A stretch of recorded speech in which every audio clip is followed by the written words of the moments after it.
Ask any 3-year-old what they want to do and they're going to say play. Play what we say. They say the thing that they're looking at, be it swings, jigsaw, puzzles or their bike. And when they've had enough of the swings, we say, what do you want to do now? And they say play again, pointing at the next thing, be it running just to feel good, wrestling the dog or jumping on the bed. And it goes on all day. Play, followed by more play, then a nap, maybe some food and then some more play. And if we can draw from the 3-year-old's wisdom, we'd come to the following conclusions. Number 1, staying present makes the day 3 years long and over in 5 minutes. And most of us struggle to keep our minds on what we're doing. And I'm sure you've had that situation where you've read a page of writing, realised you've got to the bottom, you've got no idea what was said, and you have to go back and read it again. And that's because our mind has wandered off because we let it do that. Part of finding happiness, therefore, is to train your brain to do what you want it to do. Because most of us miss what's happening because of this wandering off.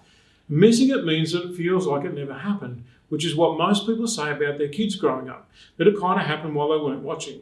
So John Lennon's famous lines come to mind, life is what happens to you while you're busy making other plans. It's ridiculous when you stop and think about it. We get busy doing stuff that's not important and miss the things that actually matter to us. Number 2, play is what we do when we most want to do. That's why we have to find work that we love to do. Then it becomes play and we don't feel like we work at it at all. In fact, we start looking forward to work with anticipation and excitement. Now, I think I work 70 to 90 hours a week. The reason I don't know is I keep meaning to measure those hours, but I forget. And that's because I love doing what I do. So it's more fun to do it than it is to count it. And that means retirement becomes a moot point. I'm pretty sure that if I stopped working, I'd get bored and I'd go back to doing something inspiring, motivating, exciting, etc.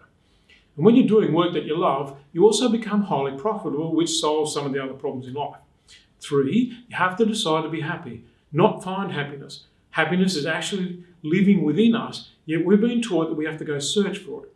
By the way, we've been taught to search for it in a place where it doesn't exist. That 3-year-old can complain that the push bike isn't brand new, that the swing doesn't go as high as the one in the park, or that the dog is the wrong breed. Or they can rejoice in the fun that the bike gives them, the thrill of any swing compared to none, and the fact that the mutt loves them.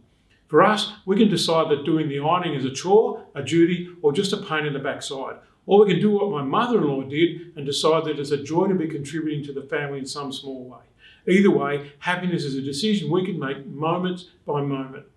Knowing that, we still go out there and see how the day develops rather than heading out there and impacting on the day and bending it to our will.